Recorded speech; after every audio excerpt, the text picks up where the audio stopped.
अस्सलाम वालेकुम वरहमतुल्लाहि वबरकातुहू।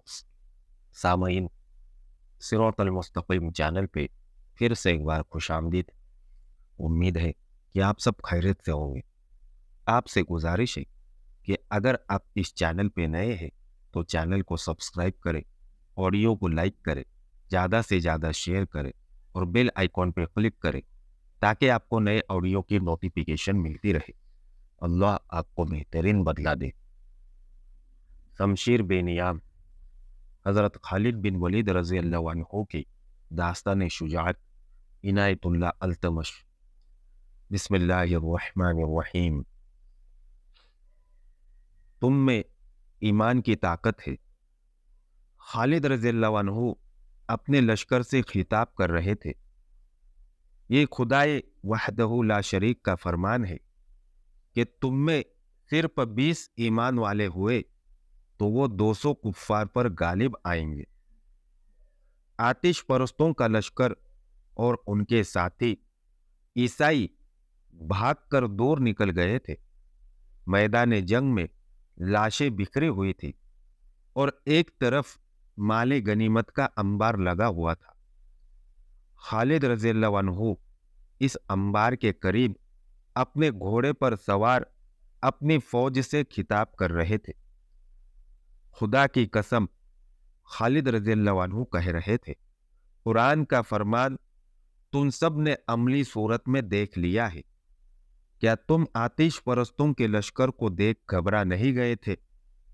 आने वाली नस्लें कहेंगे कि ये कमाल खालिद बिन वलीद रज़ियल्लाहु अन्हु का था कि उसने अपने सवारों को छुपा कर रखा हुआ था और इन्हें उस वक्त इस्तेमाल किया जब दुश्मन मुसलमानों को काटने और कुचलने के लिए आगे बढ़ आया था।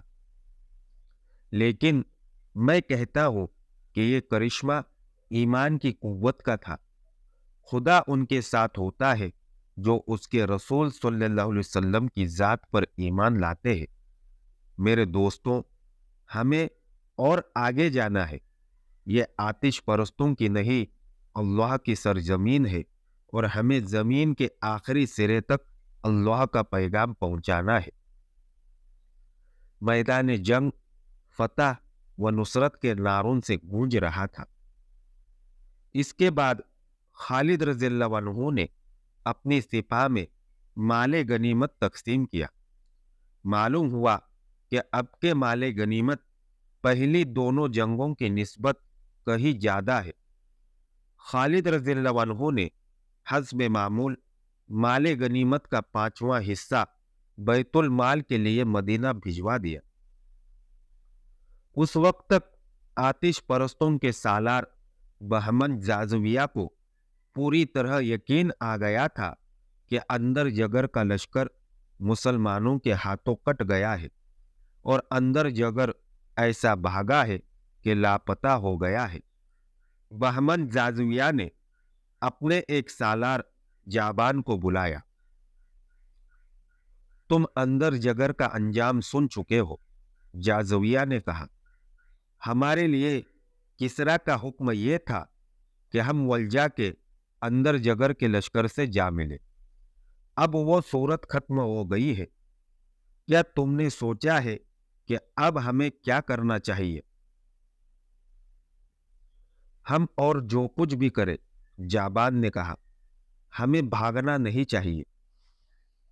लेकिन जाबान जाज़विया ने कहा, हमें अब कोई कार्रवाई अंधाधुंध भी नहीं करनी चाहिए। मुसलमान हमें तीसरी बार शिकस्त दे चुके हैं। क्या तुमने महसूस नहीं किया कि वो वक्त गुजर गया है जब मदीना के लश्कर को सहराई लुटेरे और बद्दू कहा करते थे? अब हमें सोच समझकर आगे बढ़ना होगा। हमारी इन तीनों शिकस्तों की वजह सिर्फ ये मालूम होती है कि हमारा जो भी सालार मदीना वालों से टक्कर लेने गया वो इस अंदाज से चला गया जैसे वो चंद एक सहराई कज्जाकों की सरकोबी के लिए जा रहा हो। जाबान ने कहा, जो भी गया वो दुश्मन को हकीर और कमजोर जानकर गया। हमारी आंखें पहली शिकस्त में ही खुल जानी चाहिए थी, लेकिन ऐसा न हुआ। आपने भी तो कुछ सोचा होगा। सबसे पहली सोच तो मुझे ये परेशान कर रही है, जाज़विया ने कहा, कि किसरा उर्द शहर बीमार पड़ा है। मैं जानता हूं उसे पहली 2 शिकस्तों के सदमे ने बिस्तर पर डाल दिया है। एक और शिकस्त की खबर उसे ले डूबेगी। ये भी हो सकता है कि इस शिकस्त की खबर पहुंचाने वाले को वो कत्ल ही करा दे। लेकिन जाज़विया जाबान ने कहा, हम किसरा की खुशनुदी के लिए नहीं लड़ रहे, हमें जरतश्त की अजमत और आन की खातिर लड़ना है। मैं तुमसे एक मशवरा लेना चाहता हूं जाबान, जाज़विया ने कहा। तुम देख रहे हो कि किसरा ने हमें जो हुक्म दिया था वो बेमकसद हो चुका है। मैं मदाइन चला जाता हूं, किसरा से नया हुक्म लूंगा। मैं उसके साथ कुछ और बातें भी करना चाहता हूं। उसे भी ये कहने की आदत हो गई है कि जाओ और मुसलमानों को कुचल डालो।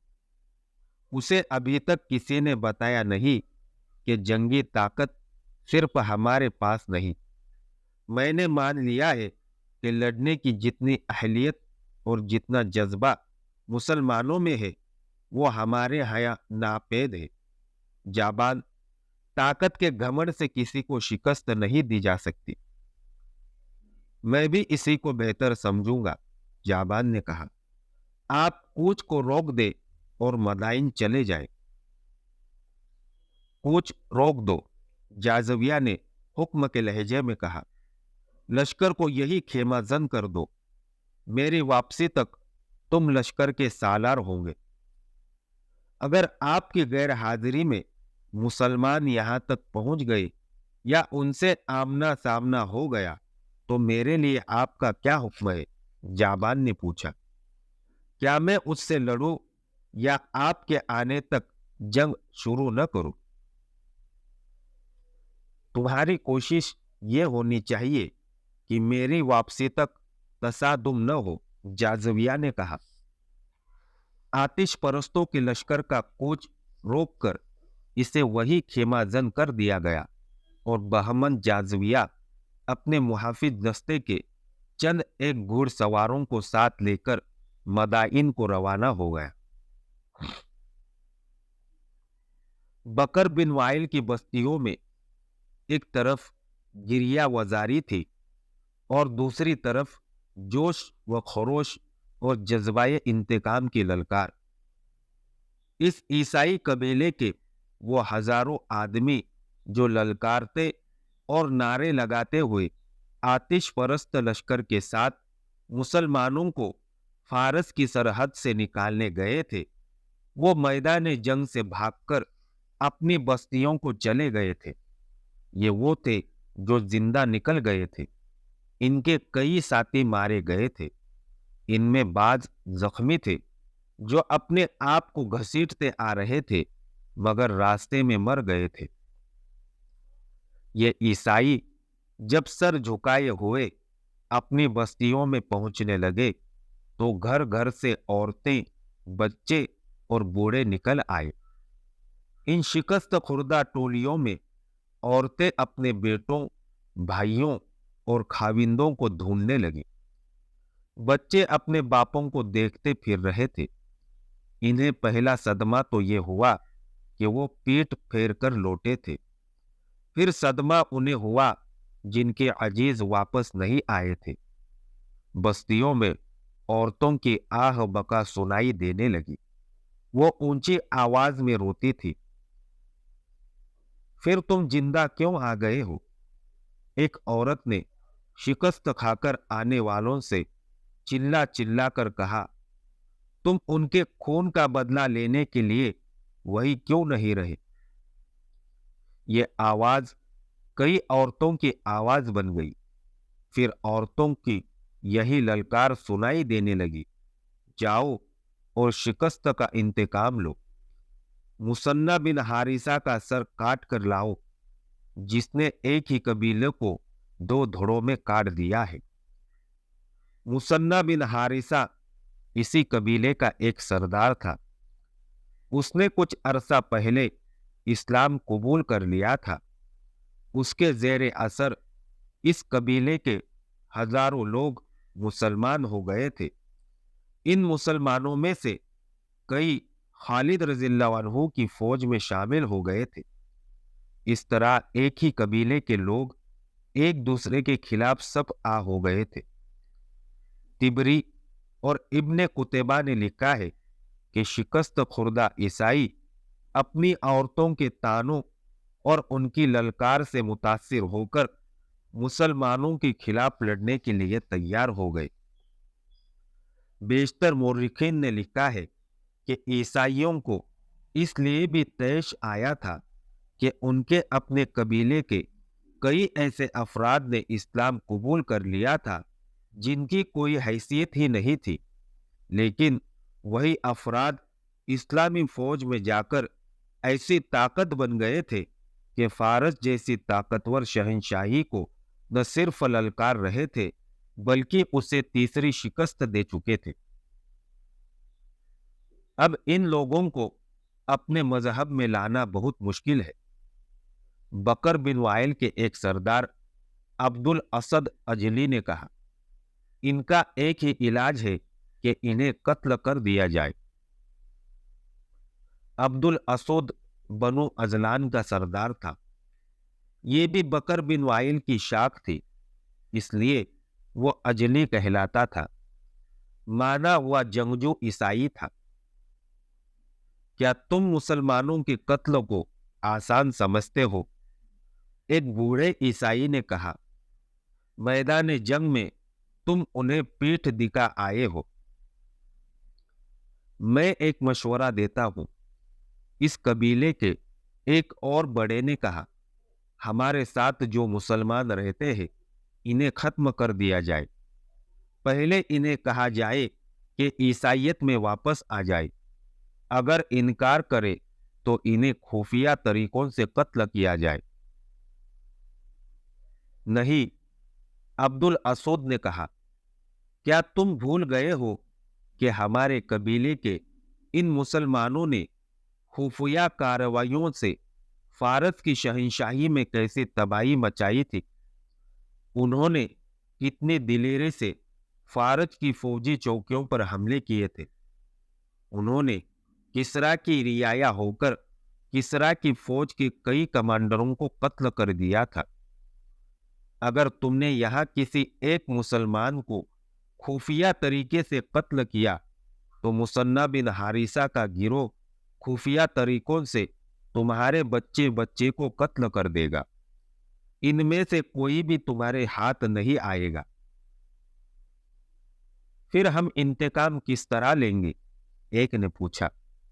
तुम्हारे लिए तो इंतकाम बहुत ही जरूरी है, क्योंकि तुम्हारे दो जवान बेटे वल्जा की लड़ाई में मुसलमानों के हाथों मारे गए हैं।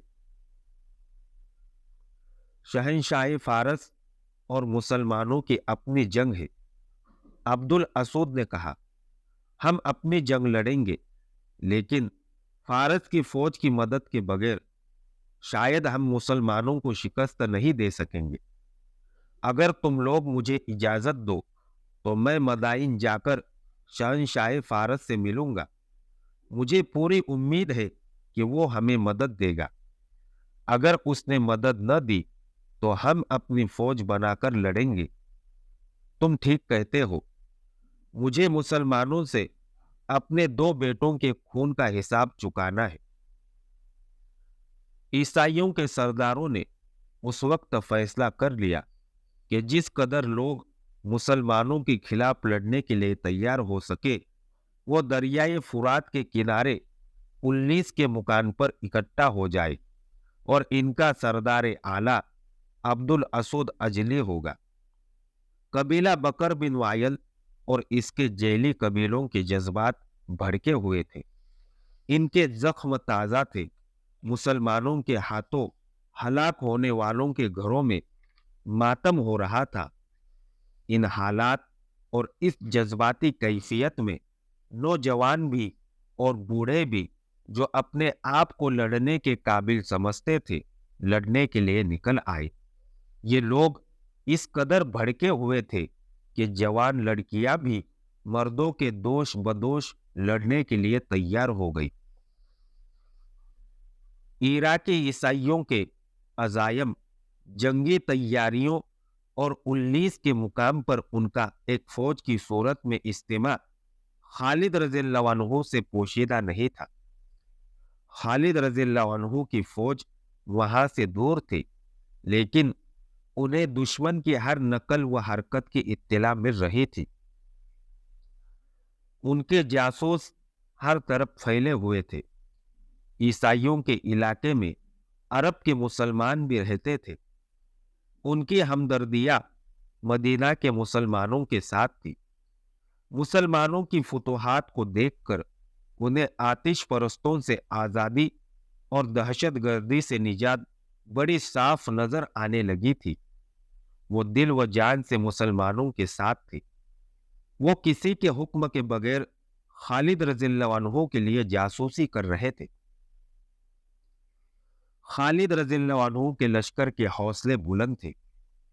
اتنی بڑی جنگی طاقت پر مسلسل 3 فتوحات نے اور بے شمار مال غنیمت نے اور اسلامی جذبے نے ان کے حوصلوں کو تر و تازہ رکھا ہوا تھا، لیکن خالد رضی اللہ عنہ جانتے تھے کہ ان کے مجاہدین کی جسمانی حالت ٹھیک نہیں۔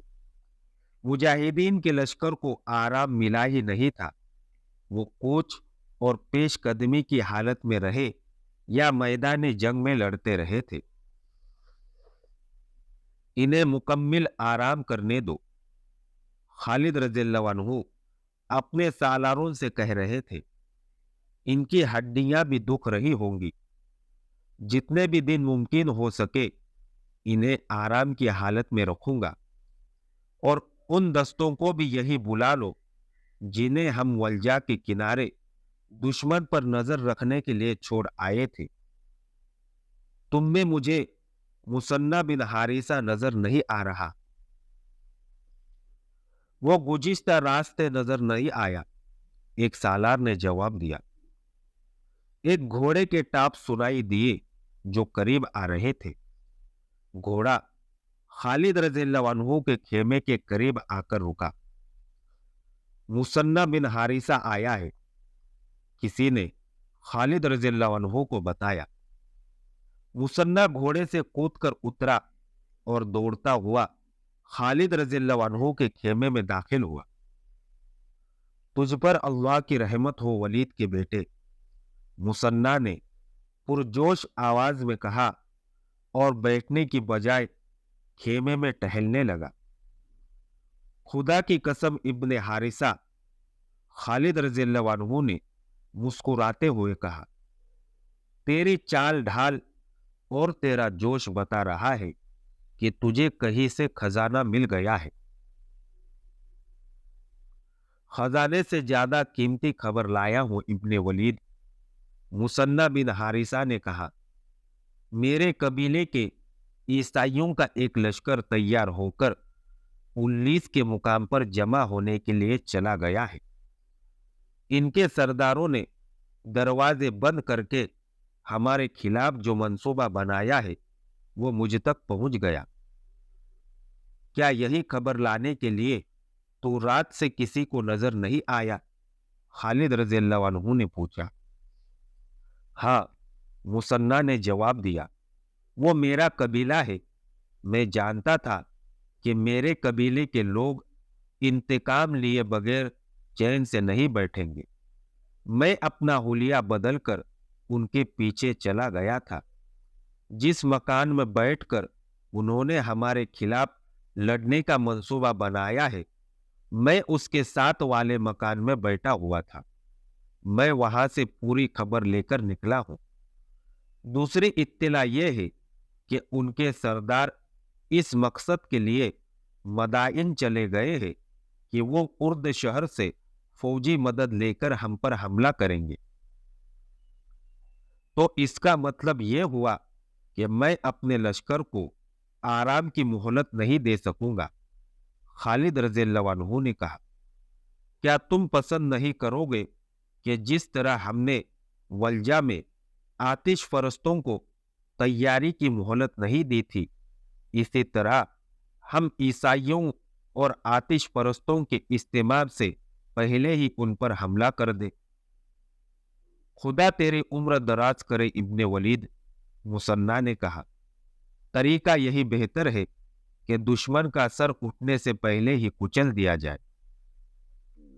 खालिद रज़ियल्लाहु अन्हु ने अपने दूसरे सालारों की तरफ देखा, जैसे वो उनसे मशवरा मांग रहा हो। होना तो ऐसा ही चाहिए, सालार आसिम बिन अम्र ने कहा, लेकिन लश्कर की जिस्मानी हालत देख ले, क्या हमारे लिए ये फायदा मंद न होगा कि कम से कम 2 दिन लश्कर को आराम करने दे। हाँ इब्ने वलीद, दूसरे सालार ऐदी बिन हातिम ने कहा, कहीं ऐसा न हो कि पहले 3 फतूहात के नशे में हमें शिकस्त का मुंह देखना पड़े। इब्ने हातिम खालिद रज़ियल्लाहु अन्हु ने कहा, मैं तेरे इतने अच्छे मशवरे की तारीफ करता हूं, लेकिन ये भी सोच कि हमने 2 दिन ईसाइयों को दे दिए तो क्या ऐसा नहीं होगा कि फारस का लश्कर उनसे आ मिले। ऐसा हो सकता है, ऐदी बिन हातिम ने कहा, लेकिन बेहतर यह होगा कि आतिश परस्तों के लश्कर को आने दे। यूं भी हो सकता है कि हम बकर बिन वायल के ईसाइयों से उलझे हुए हो और आतिश परस्त अकब से हम पर आ पड़े। जिसको हमारे खिलाफ लड़ना है उसे इस मैदान में आने दे जहां वो लड़ना चाहते हैं। इब्ने वलीद, मुसन्ना बिन हारिसा ने कहा, क्या तू मुझे इजाजत नहीं देगा कि ईसाइयों पर हमले की पहल मैं करूं? तूने ऐसा क्यों सोचा है? खालिद रज़ियल्लाहु अन्हु ने पूछा।